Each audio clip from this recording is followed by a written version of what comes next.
반갑습니다. 오늘은 에너지 순환 관련 단원을 수업하도록 하겠습니다. 한번 보시지요. 여러분들이 선생님한테 진짜 많이 물어봐. 선생님 한 달 월급이 얼마예요? 선생님들 월급은요 인터넷에 쳐보면 바로 나옵니다. 그래서 기분이라도 좋게 한 이렇게 하세요. 선생님 월급 얼마예요? 하면 선생님 월급 한 2억 7천 정도 받아요.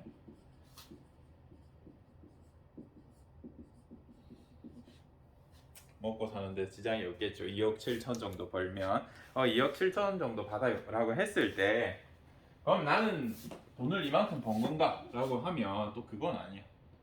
왜요? 왜냐하면 선생님이 소비를 하거든요. 한 2억 5천, 일단 2억 한 3천, 2억 얼마라고 해?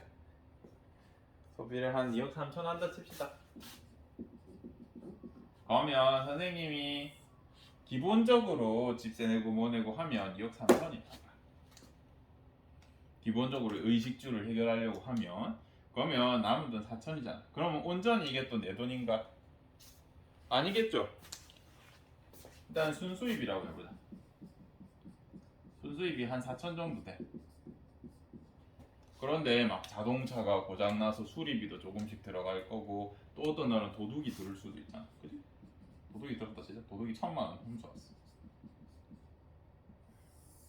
그러면 순수하게 내가 저축하고 다른데 재테크할 수 있는 돈은 얼마예요? 3천만 원 남잖아. 그죠? 이게 뭐 투자라든지 저축이라든지 이런 걸 할 수 있겠죠. 내가 번 돈이 이렇게 돼. 지금 이 얘기를 왜 굳이 하냐면 우리가 오늘 할 거는 에너지 흐름이야. 특히 오늘 볼 에너지 흐름은 식물에 관련된 에너지 흐름이에요. 그래서 그걸 같이 보려고 합니다. 식물은 월급을 받나? 열심히 식물은 일을 하고 나면 뭘 얻어? 포도당, 또 성장 이런 걸 이루잖아요. 그죠? 포도당 광합성이라는 일을 열심히 하면 이런 일을 해. 그래서 식물이 이렇게 사람이 월급을 받듯이 식물이 열심히 일해서 얻는 거를 뭐라고 하냐면 총 생산량이라고.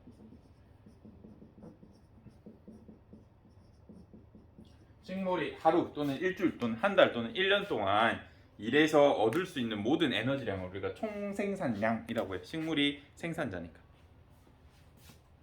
요거랑 같은 말로 쓸 수 있는 거 선생님이 몇 가지 안내를 해줬었는데 그건 뒤에서 하고, 요 말은 식물한테 총 생산량이란 말은 총 광합성량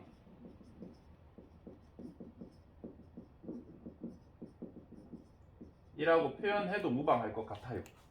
왜냐하면 식물은 생산을 하려면 광합성을 해야 되니까. 그쵸? 그 다음 식물한테 필요한 의식주 소비량이 뭘까라고 생각하면 식물도 가만히 있지 않잖아. 세포니까 뭘 해요? 세포 호흡을 하죠. 그래서 식물의 세포 호흡량이라고 생각해 주시면 돼요. 식물이 기본 의식주라고 하는 건 없지만 호흡을 하는데 에너지를 분명 쓰겠죠. 그래서 호흡량이라고 하는 게 필요할 것이고, 그러면 총 광합성 한 거에서 호흡하는 데 썼어. 생명 유지하는 데 썼어. 남은 거 어디 쓸 수 있을까?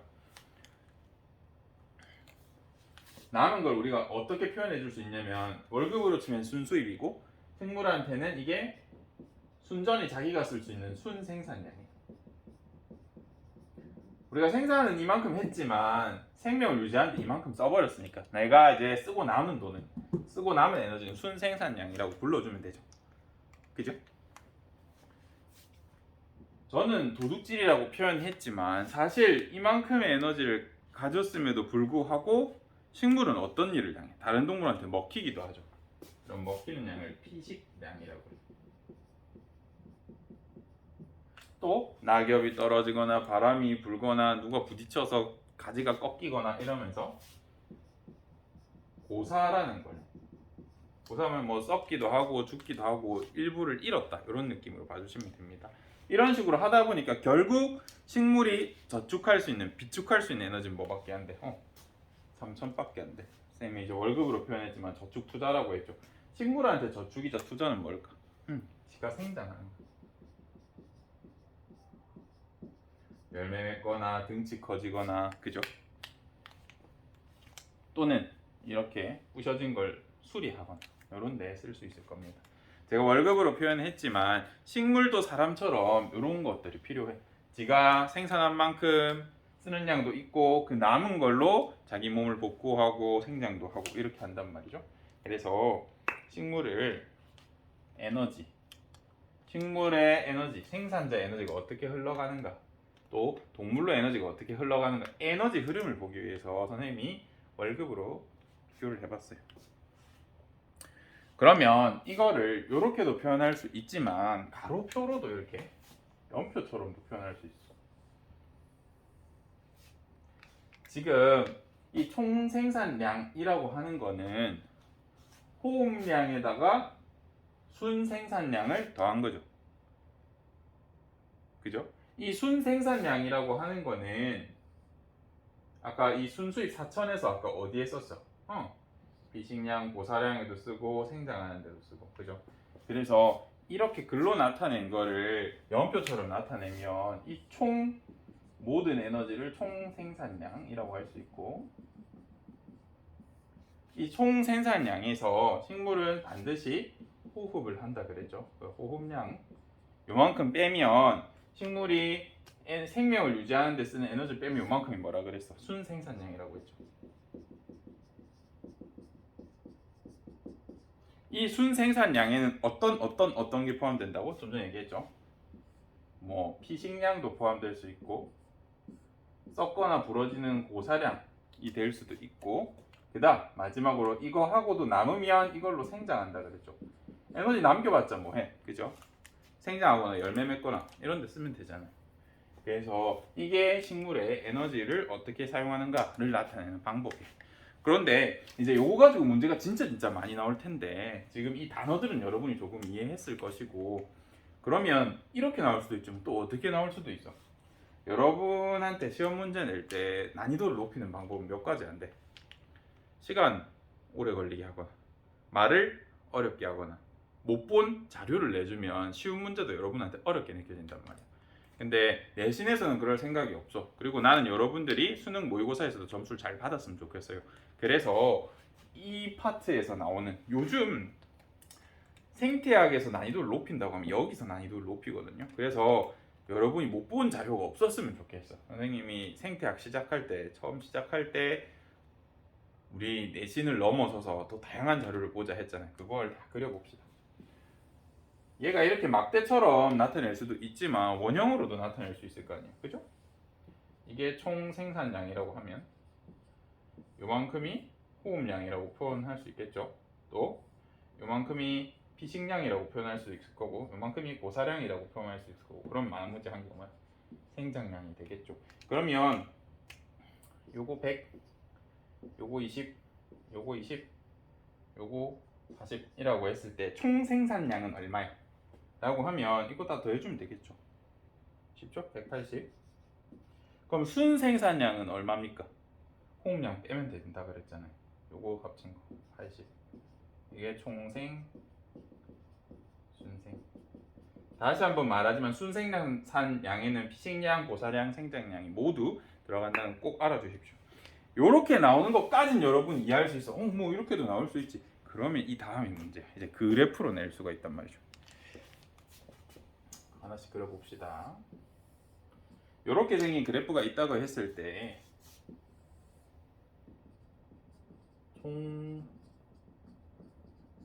생산량을 이렇게 표시하고 요 밑에를 이렇게 호흡량이라고 한대. 그때 요 사이 값들은 뭘까? 총 생산량에서 어떻게 하면 이 값들이 나와? 이 차이 값이 나와. 그래, 총 생산량에서 호흡량을 빼면 이 사이만큼 차이가 나올 거 아니야. 그러면 이게 뭘까? 이 빨간 값. 총 생산량에서 호흡량 제외한 거. 그래, 순생산량이다. 예를 들어서 여기를 기억이라고 해놓고 이 기억이 뭐예요? 물어보면 그래프는 총 생산량, 호흡량 그래프 줬어. 그 다음 이 사이 값이 뭐예요? 물어보면 여러분 순생산량이라고 답할 수 있어야 된단 말이에요. 이렇게 나왔다는 거는 다른 형태로도 제시해 줄 수 있다는 뜻이죠. 한번 보자. 이번에는 똑같이 총 생산량, 이번엔 호흡량을 주는 게 아니고 이만큼 순 생산량을 줬어. 그럼 요 사이 값은 뭐예요? 기억이라고 하면. 그치, 이거는 호흡량이 되겠죠. 여기까지는 따라올 수 있겠죠. 그러면 여기서 난이도를 더 높여가지고 이제 또 다른 그래프가 나와. 미리 연습하자. 총 생산량이라고 주고, 마크가 마른다. 이만큼을 순 생산량이라고 주고, 이만큼이 비식량, 이만큼이 고사량이라고 한대.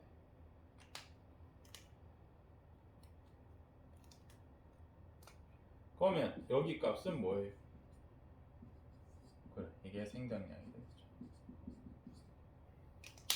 이런 식으로 그래프를 제시해서 여러분을 속일 수가 있어. 여러분을 속일 수가 있습니다.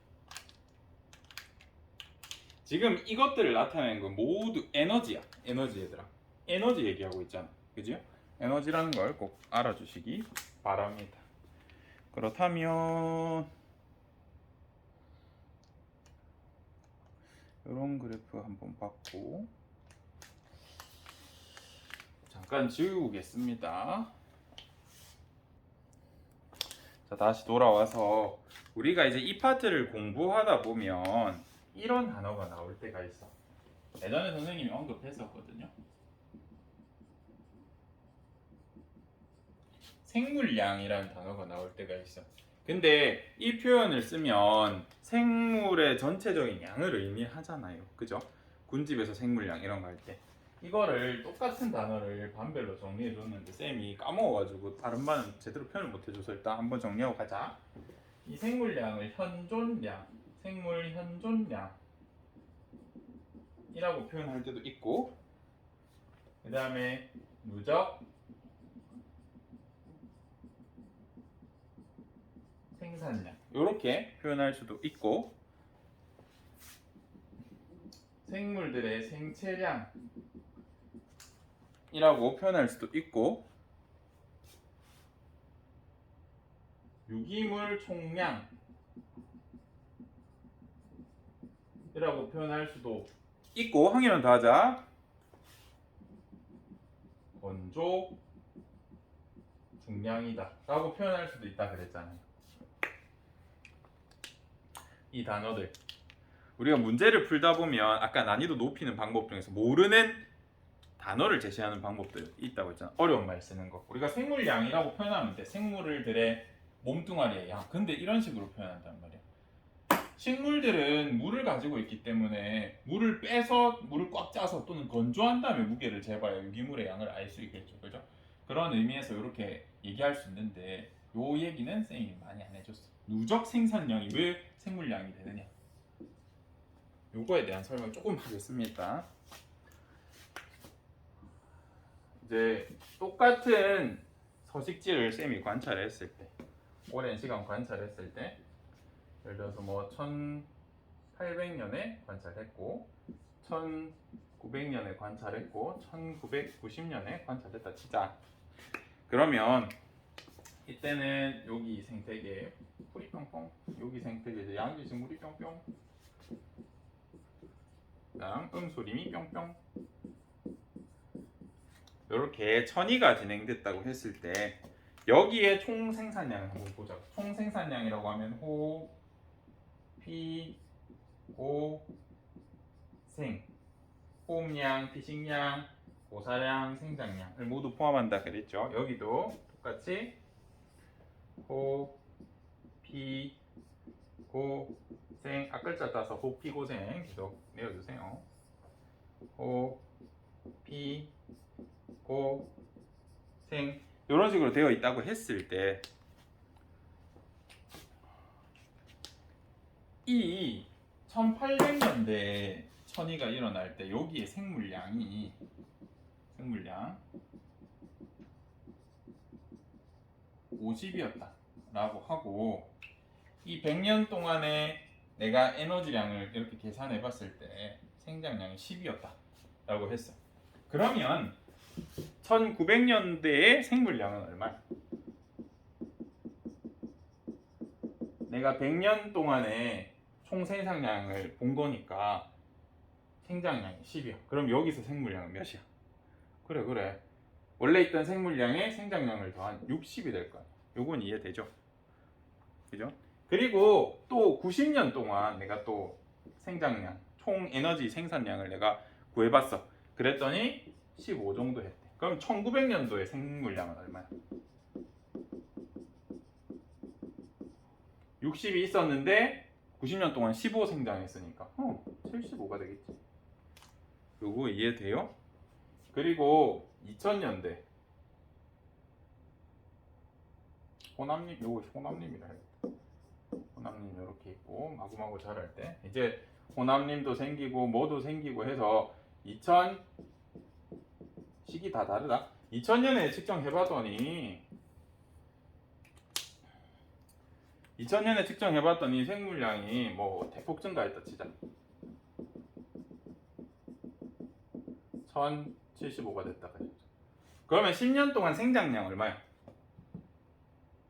1000이 증가한 거잖아요. 그죠? 얘는 지금 1000이가 급속하게 일어나고 있고, 이제 2020년에 측정해 봤더니 또 1075, 2090년에 재봤더니 그래도 1075야. 요 정도라고 하면 지금 얘는 이제 어떤 일이 일어나고 있어? 생장을 더 하고 있는 거야, 없는 거야? 더 이상 생장 안 하고 있죠. 되게 안정된 생태계죠. 아, 여기부터 거의 극상이었겠구나 라고 예상해 줄 수도 있으면 좋겠어요. 지금 이거 왜 했을까? 요 말 이해하고 싶었어.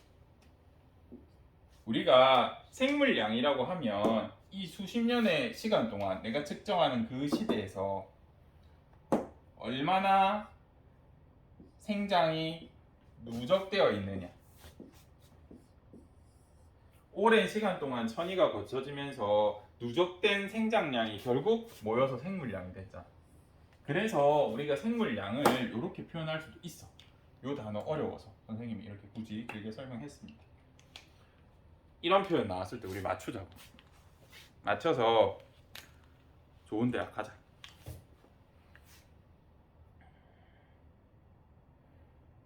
이렇게 몇 가지 우리가 그걸 받고, 그 다음에 여기 한번 봅시다.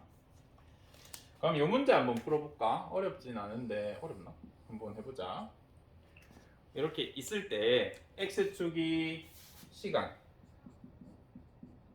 Y축이 생장량이야. 생물량 아니다. 생장량이다. 생장량이라고 했을 때 이렇게 그래프가 된다 치자.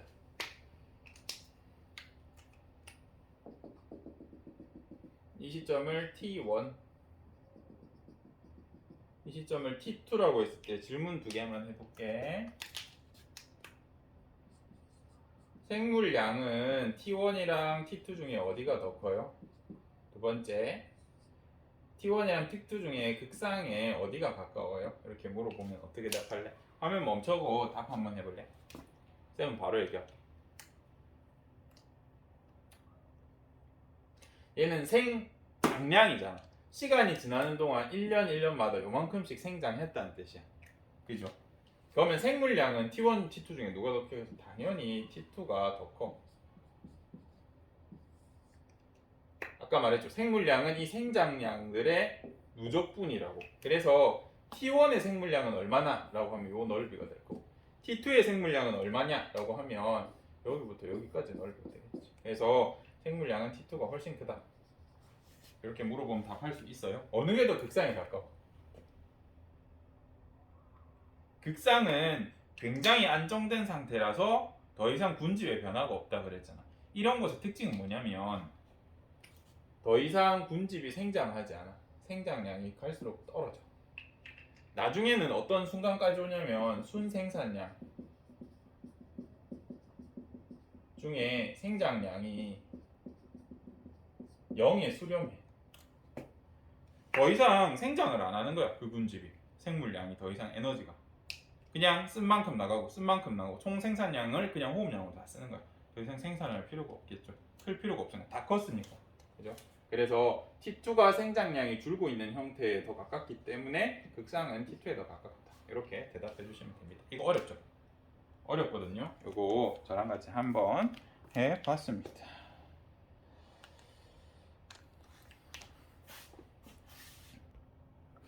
자, 지우고 돌아왔습니다. 그러면 우리가 여기서 에너지 피라미드 같은 거를 한번 분석을 해볼 거예요. 우리가 에너지량에 대해서 계속 공부를 했으니까 에너지가 어떻게 흐르는지를 보기 위해 하려면 분석된 그래프 같은 게 필요한데 대표적으로 에너지 분석은 에너지 피라미드 같은 걸로 많이 해. 우리 좀 전까지 배운 게 생산자의 총 생산량이야. 맞죠? 생산자가 내가 관측한 시점에서 가진 모든 에너지량을 말해. 이 총 생산량은 크게 호흡량, 피식량, 고사량, 생장량 이렇게 구분해서 이 에너지들을 포함한다 그랬잖아요. 그러면 1차 소비자의 에너지량을 한번 생각해 보자. 1차 소비자는 어떤 에너지를 먹을까? 를 보면 결국 1차 소비자들은 초식 동물을 대부분 얘기하잖아요. 그죠? 뭐 이렇게 파리가 날아다니네. 초식 동물을 얘기하는데 결국 초식 동물들은 이 생산자의 어딜 먹는가? 생산자가 먹힌 이 양이 초식 동물의 최대 에너지량일 거야. 맞죠? 식물이 지가 생산해서 숨쉰 거 어떻게 1차 소비자가 먹어? 또 저절로 썩고 큰 거를 어떻게 먹어? 그죠? 이미 얘가 가지고 있는 에너지 중에 남한테 먹힌 피식량이 1차 소비자의 최대한의 에너지량이 될 거야. 근데 어떤 책에 또는 이런 식으로 적어 놓는 경우가 있어요. 1차 소비자의 총 생산량. 이 말 맞아 틀려? 소비자는 생산 안 하잖아. 그죠? 이 말 틀렸죠? 그래서 생산자의 총 생산량 중에 이제 피식량을 1차 소비자가 가져가는 건데 1차 소비자의 이 에너지량은 우리가 뭐라고 하냐면 1차 소비자의 동화량이라고 해요. 동화가 뭐예요? 물질 대사 중에 합성하는 거, 결합하는 거, 그죠? 우리가 생산자를 먹어서 1차 소비자가 자기 몸에 동화시킨 양을 우리가 1차 동화량이라 그래. 이해되시죠? 그러면 1차 소비자도 이렇게 동화량이 있으면 또 뭐가 있겠어? 자기도 재포흡하는데 에너지 쓸 거고 자기 몸이 다쳤을 때 또 생장하고 회복하는데 쓸 거 아니야. 그러면 1차 소비자의 피식량이 결국 또 뭐가 돼? 2차 소비자의 에너지가 되겠지.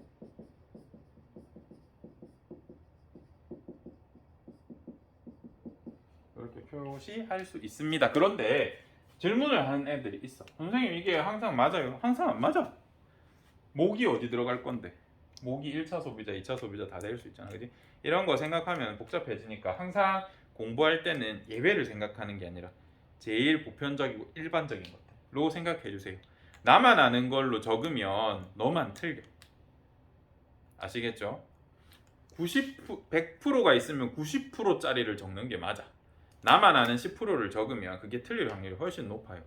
90%를 적으면 틀렸다고 못하잖아. 근데 10%짜리는 조금만 틀려도 틀리잖아. 그죠? 그래서 항상 적을 때는 훨씬 더 보편적이고 일반적이고 상식적인 걸 적어주세요. 괜히 혼자서 아는 것만 적으면 거의 많이 틀립니다. 그럼 여기 파트에서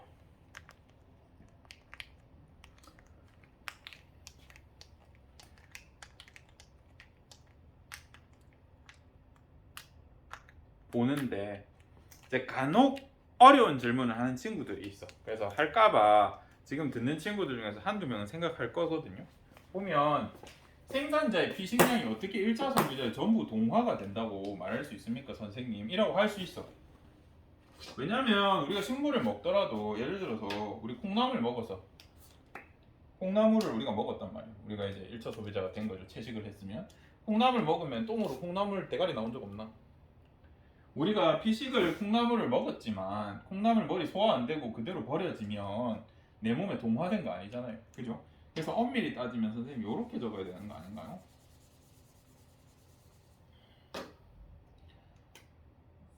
이 피식량은 1차 소비자의 배출량에다가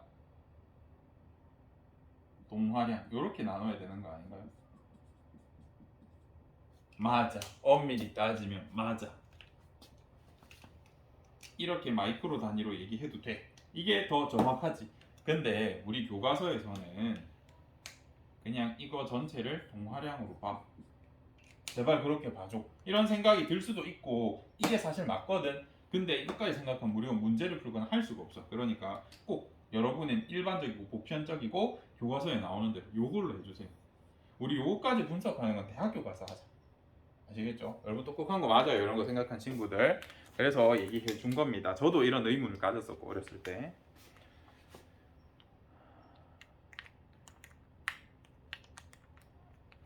보자.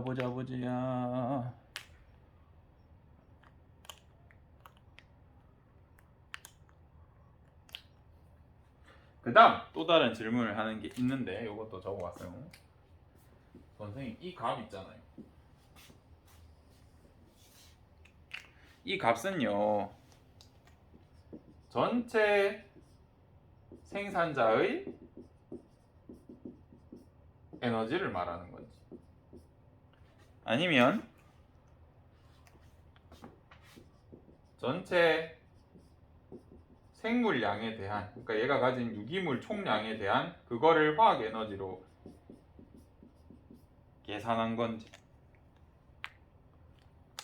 이거 구분돼요? 그러니까 이 총 생산량이라는 게 광합성량으로도 쓸 수 있다며. 그러면 얘가 지금까지 해온 아니면 그 순간의 광합성량 에너지를 말하는 건지 아니면 여태까지 쌓아온 생물량을 말하는 건지를 헷갈려하는 친구가 있어. 그죠? 근데 둘 다 맞아. 교과서마다 달라. 그래서 여러분들은 그냥 요걸로 생각하셔도 되고 요걸로 생각하셔도 돼요. 근데 보통은 전체 생산자가 가진 전체 에너지, 지금 현재 가지고 있는 모든 에너지를 얘기한다는 거 알아주시면 됩니다. 요 말이 조금 어려우면 우리가 학교 왔을 때 한 번 더 질문해 주세요.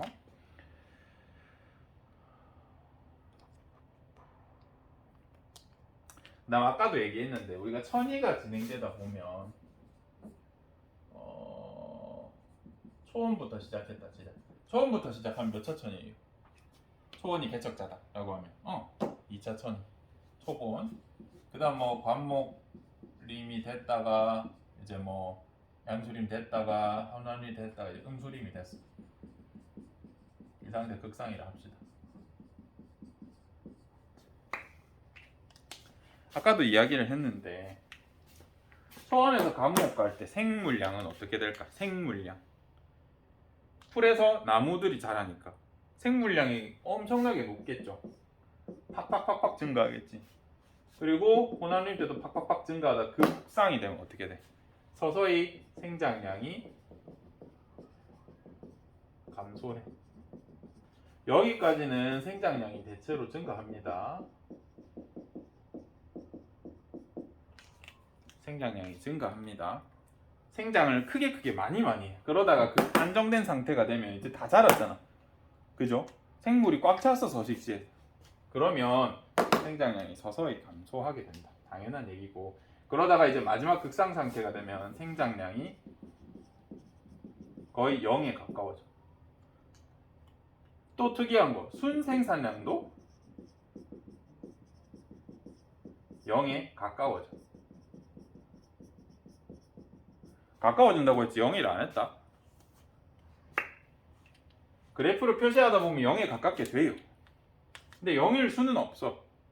왜? 순생산량이 뭐 들어가? 큰 나무도 나뭇잎 날라가잖아요. 그죠? 그거 회복하는데 생장량 써야 될 거 아니에요. 0에 수렴한다는 거지. 그렇지 않다. 그리고 여러분이 생각하는 그것들은 식물 하나의 에너지량만 본 거예요. 숲 전체로 보면 거의 생장을 안 하는 것처럼 보일 겁니다. 숲 전체로 보면. 이 말 너무 어렵죠. 여기가 왜 어렵냐면 일단 시간도 생각해야 돼. 그 다음 규모도 생각해야 돼. 그리고 이 에너지가 식물 하나를 얘기하는 건지 숲 전체를 얘기하는 건지 어느 시점을 얘기하는지를 잘 몰라. 그게 맞다. 교과서마다 달라. 진짜. 쌤 이거 그럼 왜 통일 안 해요? 나도 몰라. 나도 통일하고 싶은데 문제에서 제시해 주거나 아니면 제일 보편적으로 생각해 주면 돼.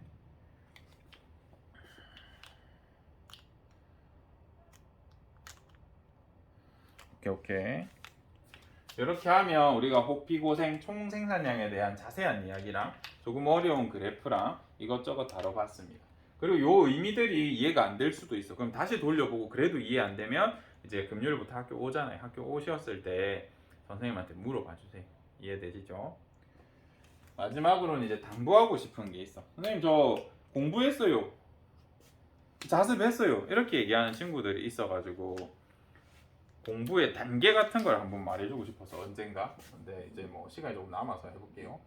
우리가 강의를 하면 여러분들이 이제 보통은 바로바로 받아 적어서 정리를 합니다. 요까지를 공부라고 생각하는 친구가 있어. 근데 정리했다고 머리에 들어온 거 아니잖아요. 그죠? 그럼 여러분이 정리한 걸 나중에 가서 이걸 이해해. 그죠? 이해하면 아 이게 이런 말이구나 해서 여러분이 뭘 할 수 있냐면 요약을 할 수 있어.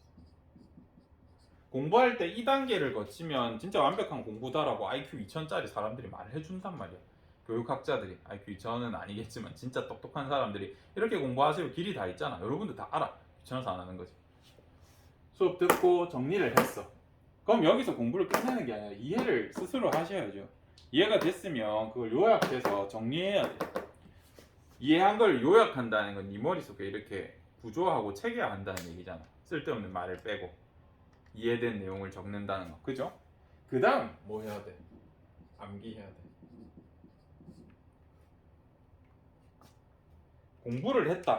선생님 공부했어요 라고 하는 거는 여기서부터 여기까지가 공부예요.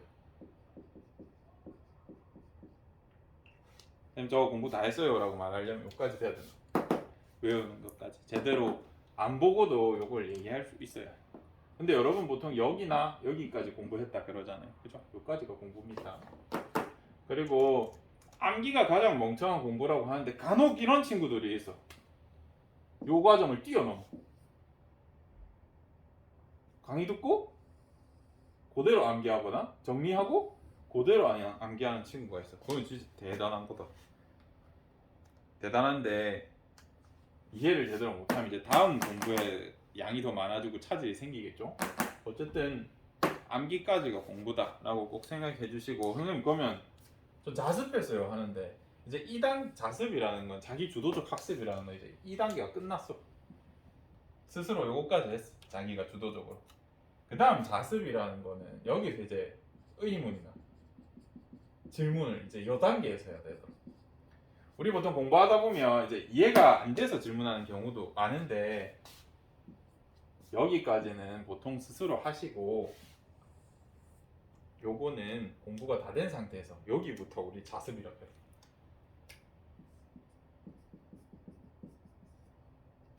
요것도 됐다. 의문도 해결됐다. 이제 그럼 여기다가 응용까지 해주면 완전 좋지. 이게 공부야.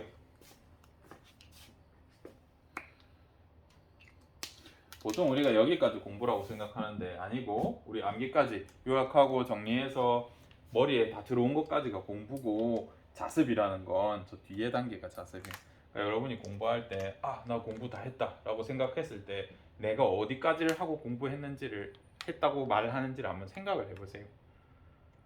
이해되시죠? 똑같이 공부했다고 해도 어떤 애는 여기가 공부야, 어떤 애는 여기가 공부고, 어떤 애는 여기까지를 공부라고, 여기까지를 공부를 하잖아. 그지? 여기까지 공부라고 하는 애들도 있어.